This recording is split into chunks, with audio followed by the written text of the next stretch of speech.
আমি স্বেচ্ছাসেবক দল বনানী থানার সাংগঠনিক সম্পাদক জনাব আমি মেহেদী হাসান মিশু। আজকে ম্যাডাম খালেদা জিয়ার জন্য রুহের মাগফিরাতের জন্য আজকে দোয়ার মাহফিল করা হয়েছে করাল বস্তিবাসীর আয়োজনে।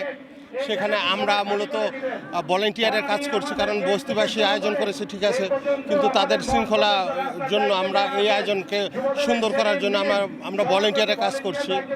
আর আমাদের অনেক দিনের আশা, এই 17 বছরে আমরা অনেকে ভোট দিতে পারিনি, নতুন ভোটার যারা আছে তারাও কোনো ধরনের ভোট দিতে পারেনি। দেখা গেছে যে দেখছে ওদের ভোট পড়ে গেছে আগেই।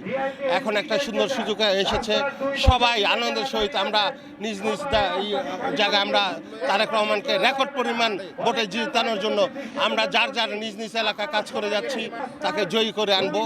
আর তার কাছে প্রত্যাশা আসলে আমাদের শুধু 17 আসনের না, সারা বাংলাদেশের সে একটা আসন।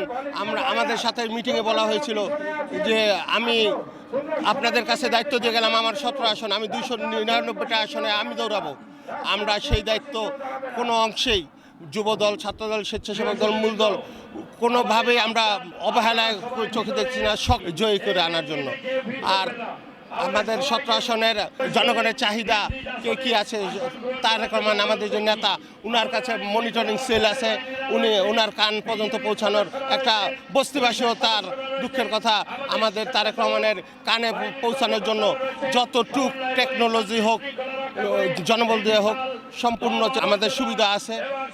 আমাদের প্রত্যাশা আমাদের নেতাদের নিয়ে, তবে আমরা রেকর্ড পরিমাণ জয়ী করার জন্য আমরা সর্বোচ্চ চেষ্টা করছি।